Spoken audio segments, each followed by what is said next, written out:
Assalamualaikum warahmatullahi wabarakatuh.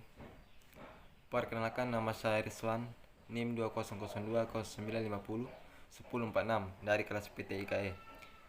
Baik, di sini saya akan mempresentasikan sebuah materi, yaitu pengenalan perangkat pada jaringan komputer. Nah, di dalam pengenalan perangkat pada jaringan komputer ini terdapat kabel Ethernet. Ethernet adalah standar yang paling banyak dipakai untuk kabel Local Area Network. Meskipun laju transmisi menurut spesifikat saat ini adalah hingga 400 gigabit per s, kecepatan maksimum yang dimungkinkan menurut teknologi mutakhir saat ini adalah 40 gigabit per s. Kemudian ada jenis-jenis dari Ethernet, yaitu Ethernet mempunyai kecepatan akses data 10 bit per detik. Dengan standar yang digunakan adalah 10 base, base T, 10 base F, 10 base 2, dan 10 base 5. Kemudian Fast Ethernet. Fast Ethernet mempunyai kecepatan akses data 100 Mbit per detik, dan standar yang digunakan adalah 100 base VX, 100 base T, 100 base T4, dan 100 base TX. Protokol ini memberikan kecepatan 10 kali lebih tinggi dibandingkan 10 base T dengan harga yang relatif murah. Kemudian Gigabit Ethernet memiliki kecepatan akses data 1000 Mbit per detik atau 1 Gbit per detik. Standar yang digunakan 1000 base CX, 1000 base LX, 1000 base XX, dan 1000 base T. Gigabit Ethernet merupakan protokol jenis Ethernet terbaru yang mendukung kecepatan 1000 Mbps. Kemudian yang kedua, kabel koaksial. Kabel koaksial adalah kabel tembaga yang dibuat khusus dengan pelindung logam dan komponen lainnya yang bertujuan untuk memblokir gangguan sinyal. Jenis kabel koaksial yang pertama, headline. Kabel headline koaksial adalah jenis kabel yang sangat bergantung pada tabung tembaga bundar dan kombinasi logam sebagai pelindung seperti aluminium atau tembaga. Kabel jenis ini biasanya digunakan untuk menghubungkan pemancar ke antena. Kemudian triaxial cable. Kabel triaxial adalah kabel koaksial dengan penambahan lapisan isolasi dan lapisan konduktor tambahan. Kabel ini memberikan bandwidth yang lebih besar dan lebih tahan terhadap gangguan eksternal, namun tentu saja harganya lebih mahal. Kemudian rigid line koaksial. Rigid line koaksial menggunakan dua tabung tembaga yang berfungsi sebagai pipa. Kabel ini tidak bisa ditekuk. Kabel jenis ini biasanya digunakan untuk penggunaan dalam ruangan sebagai media transmisi radio frekuensi. Radiating cable. Radiating cable hampir mirip dengan headline cable, hanya saja dengan slot khusus yang disetting sesuai dengan panjang gelombang di mana kabel akan digunakan. Contoh dari penggunaan radiating cable dapat kita lihat dari lift, peralatan militer, dan terowongan bawah tanah.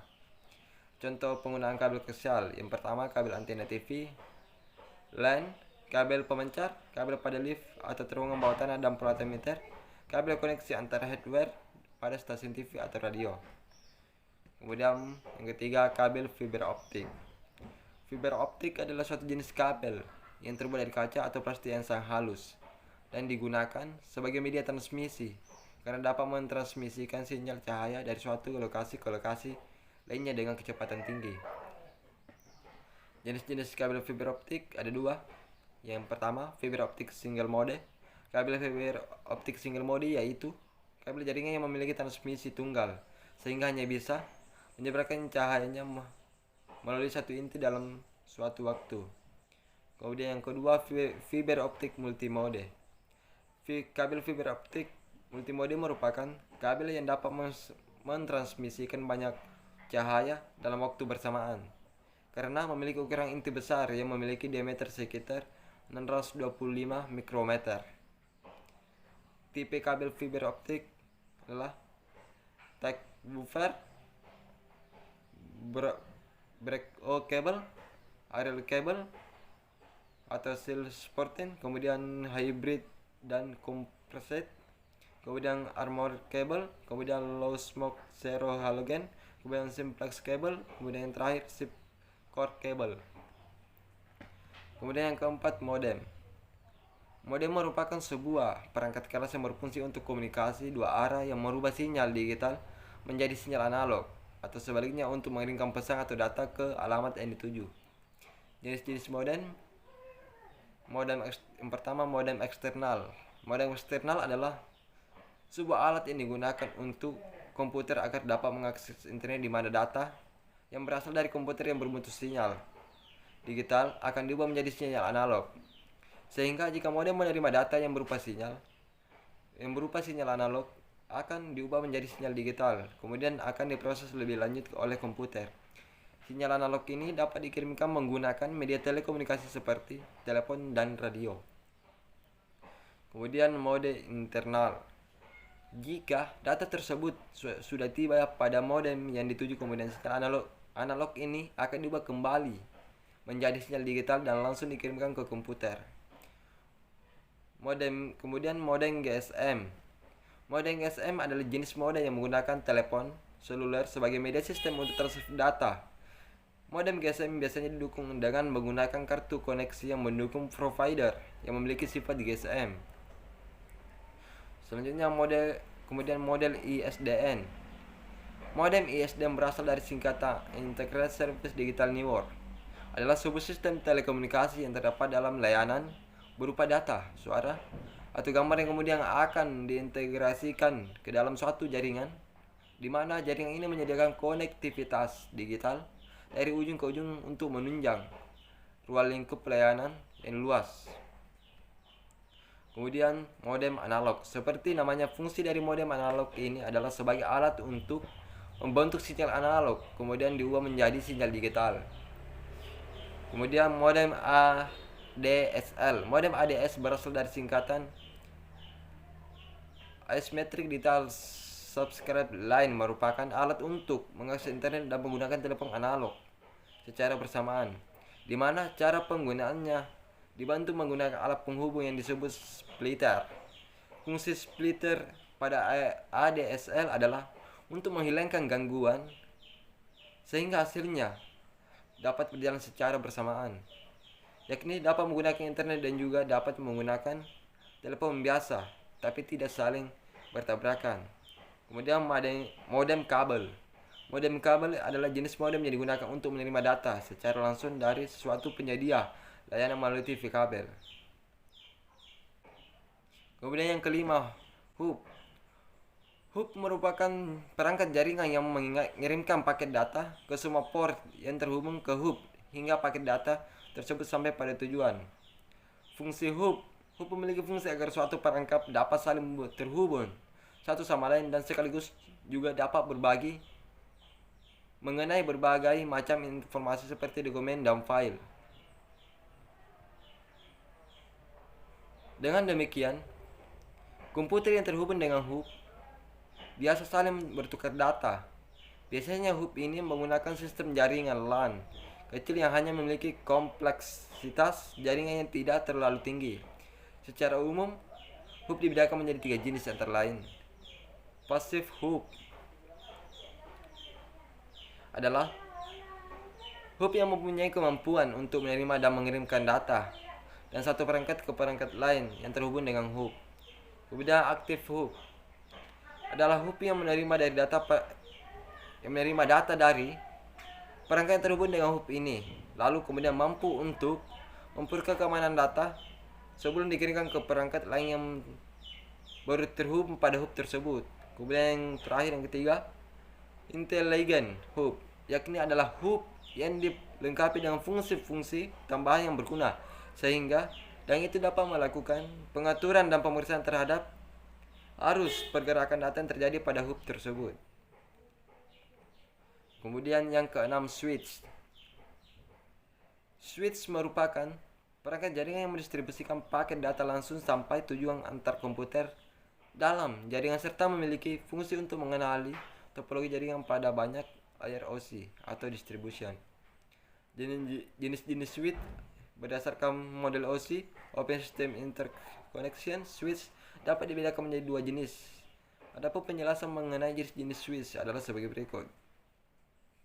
1. Switch layer 2. beroperasi data link layar pada lapisan model OSL. Jenis switch ini dapat meneruskan paket data dengan mendeteksi match. Ada setujuan. Switch ini juga dapat melakukan fungsi bridge antara beberapa segmen LAN lokal area network. Sebab switch mengirimkan paket-paket data dengan cara melihat alamat yang dituju tanpa mengetahui protokol jaringan yang digunakan. Kemudian switch layer 3 terdapat di network layar pada lapisan model OSL.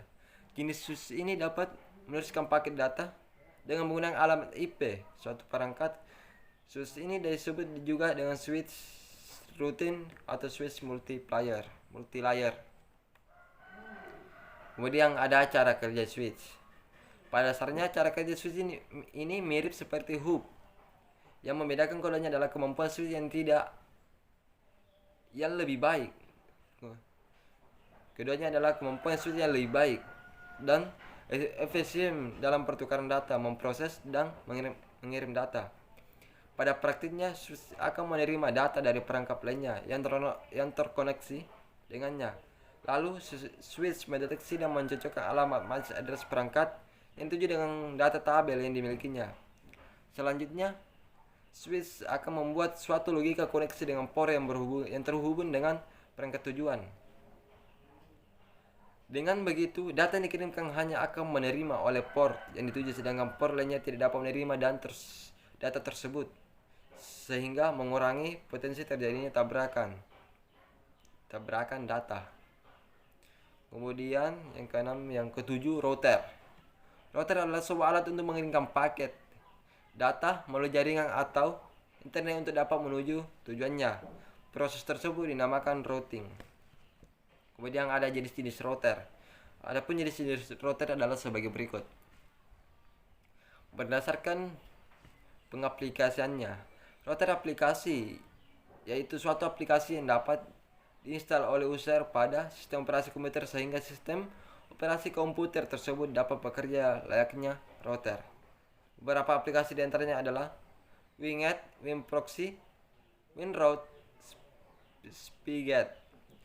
Kemudian router hardware, yaitu hardware yang mempunyai kemampuan seperti router.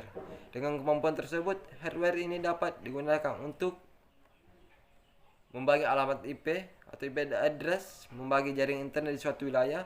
Misalnya router sebagai access point dan wilayah yang mendapat IP address dan kondisi internet disebut hotspot area. Kemudian router PC, yaitu suatu komputer dengan spesifikasi tinggi yang dimodifikasi sehingga dapat berfungsi sebagai router. Beberapa spesifikasi minimum yang harus ada pada komputer tersebut yaitu prosesor Pentium 2 dengan hard drive 10 GB dan RAM 64. Kemudian terdapat line card. Kemudian sistem operasi khusus router PC mikrotik. Kemudian berdasarkan mekanismenya, yang pertama router statis, yaitu router yang mampu untuk melakukan proses routing atau penghalaan dari suatu jaringan di mana prosesnya dilakukan secara manual oleh seorang administrator. Kemudian router dinamis, yaitu router yang dapat melakukan proses routing atau penghalaan dapat berjalan secara otomatis dan dinamis setelah melalui pengaturan oleh seorang administrator jaringan. Kemudian yang ketiga itu router wireless, yaitu router yang dapat bekerja tanpa menggunakan kabel karena hanya mengandalkan media udara untuk mengirimkan paket data. Kemudian yang ke-8 itu switch manager. Pengertian switch manager adalah jenis switch yang memiliki fitur-fitur yang handal yang mampu mendukung kinerja switch. Dalam jaringan komputer, switch manageable sifatnya fleksibel, yang artinya memiliki sistem pengaturan sehingga kita bisa melakukan konfigurasi sesuai kebutuhan kita. Tak hanya itu, switch manageable juga memiliki fitur untuk mengatur lalu lintas data. Switch manageable juga telah dilengkapi dengan fitur populer, yakni fitur virtual LAN atau VLAN yang membuat switch ini dapat terhubung pada segmen LAN secara bersama yang dapat digunakan lebih dari satu LAN. Selanjutnya yang ke-9, wireless router.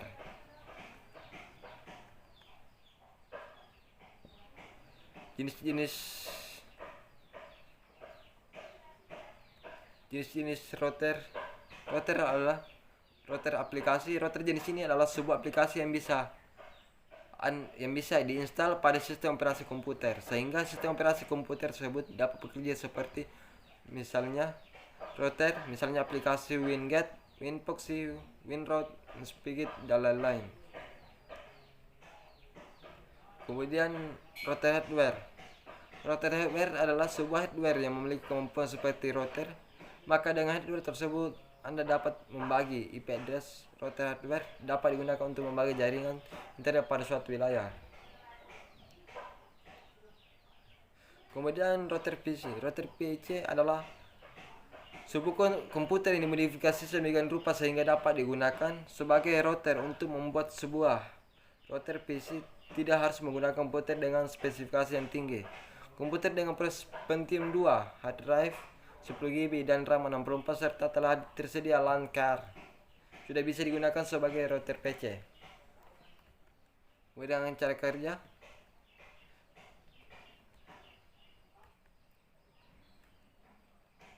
Kemudian cara kerja router.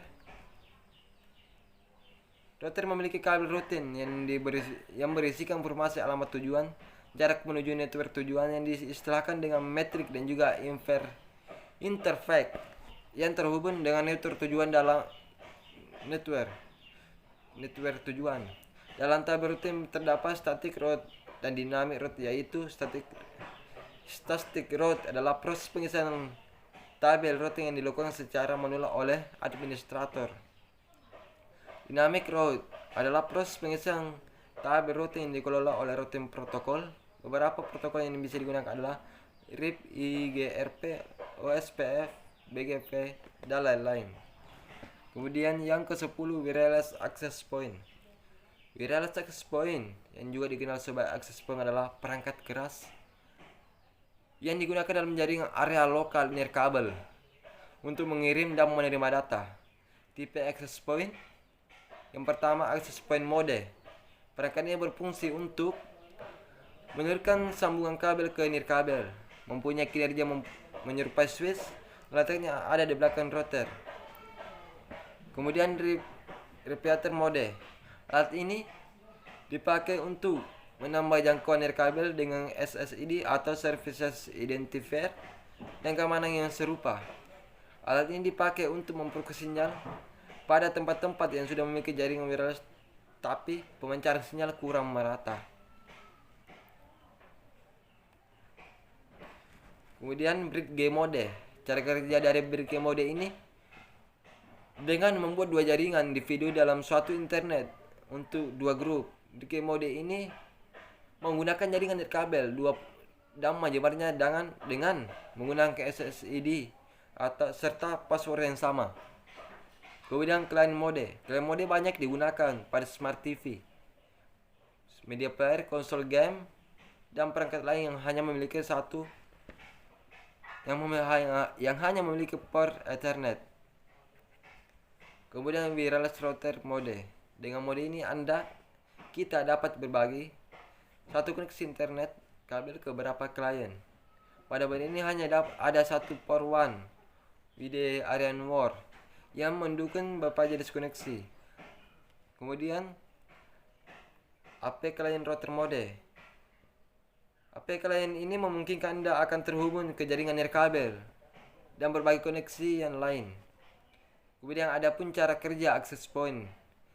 Access point terhubung langsung ke jaringan area lokal berkabel, biasanya Ethernet. Access point kemudian menyediakan koneksi nirkabel menggunakan teknologi LAN nirkabel, biasanya Wi-Fi. Untuk perangkat lain yang menggunakan koneksi kabel itu,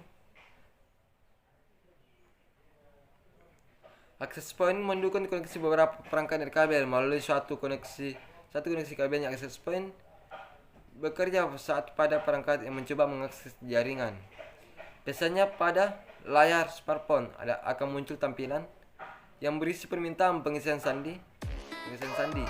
Selanjutnya akses point akan mengatur agar perangkat tersebut bisa terhubung dengan mencocokkan apakah sandi yang dimasukkan ke access point sudah benar atau belum. Apabila sandi yang dimasukkan sudah tepat, maka akan memberikan alamat IP ke perangkat supaya bisa terhubung ke jaringan. Access point menyediakan koneksi antar jalur data sinyal radio frekuensi yang dibantu oleh Wi-Fi dengan jalur data elektrik pada kabel Ethernet. Kemudian yang ke-11, converter atau bridge. Converter berfungsi untuk menghubungkan dua jenis jaringan yang berbeda media, twisted pair atau TP dengan kabel fiber optik.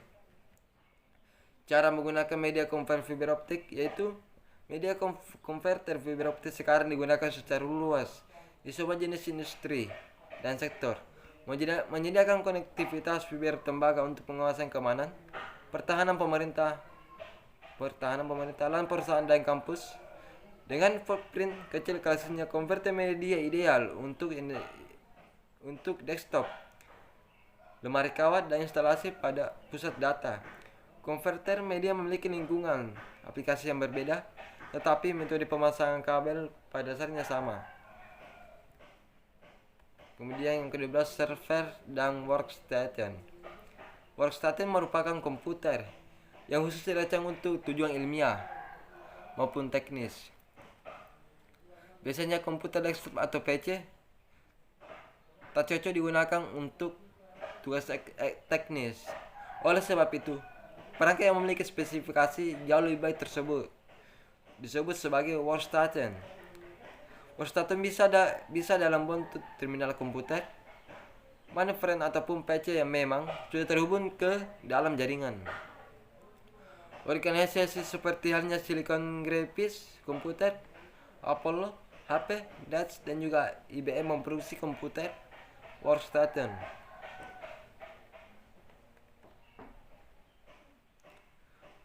Workstation bisa terdiri dari beberapa tampilan dan juga perangkat input selain dari mouse dan juga keyboard. Perangkat ini juga memiliki keyboard yang juga bisa diprogram, pengontrol, dan juga speaker dengan kualitas tinggi. Selain itu, workstation juga menyediakan kapasitas memori yang sangat tinggi dan juga kemampuan yang multitasking. Oleh sebab itu, workstation juga memiliki kinerjanya yang jauh lebih baik daripada komputer pribadi yang biasanya. Kemudian sedangkan server merupakan perangkat yang dikhususkan untuk menyediakan berbagai layanan pada perangkat yang sudah terhubung. Suatu komputer server bisa memberikan pelayanan langsung kepada banyak klien. Mungkin akan ada beberapa server dalam satu mesin yang akan melayani klien yang berbeda. Umumnya, server akan berjalan tanpa terputus atau 24 jam non-stop. Klien dan juga server akan berkomunikasi antara satu dengan lainnya lewat sebuah jaringan. Klien akan mengirimkan permintaan layanan dari komputer server, kemudian nantinya server akan merespon kembali ke klien dengan cara menyediakan layanan. Adapun perbedaan antara server dan workstation. Perbedaan dari kedua teknologi ini terlihat dari definisi dan penggunaannya. Workstation merupakan perangkat yang canggih yang digunakan untuk memecahkan segala masalah teknis yang rumit terkait dengan berbagai pekerjaan seperti mesin, animasi, grafik, simulasi, dan lain sebagainya. Sedangkan server merupakan perangkat yang akan menanggapi permintaan dari para kliennya dengan cara menyediakan berbagai layanan pada mereka. Kemudian yang terakhir, VSAP/IP, Very Small Aperture Terminal. VSAP/IP ini adalah layanan komunikasi dengan media transmisi satelit di mana paket data yang dikirim dalam bentuk IP. Modem bisa terhubung langsung dengan perangkat komputer user tanpa harus menggunakan router karena paket data yang dikirim dalam bentuk IP. VSAT/IP menggunakan topologi satu star dengan satu hub dan sejumlah remote. Hub berfungsi untuk mengontrol semua remote terminal. Hub berkomunikasi dengan remote menggunakan kanal TDM, Time Division Multiplex, disebut out-route. Sedangkan transmit remote ke hub menggunakan kanal TDM time division multi access disebut in route. Adapun cara kerja dari very small aperture terminal. Secara umum, very small aperture bekerja dengan cara sebagai berikut. Informasi yang dikirimkan akan dilewatkan hub lalu ditransmisikan melalui very small aperture, di mana menuju satelit. Bagian satelit akan bekerja sebagai repeater frekuensi. Informasi yang diterima akan dikuatkan dan dikirimkan kembali dengan frekuensi yang lebih tinggi atau retransmisi. Setelah informasi ditransmisikan, hub di bumi mengontrol sebuah atau seluruh operasi dari jaringan komunikasi tersebut. Mungkin itu saja dari penjelasan atau presentasi dari saya. Sekian dan terima kasih. Mohon maaf apabila ada kesalahan. Wassalamualaikum warahmatullahi wabarakatuh.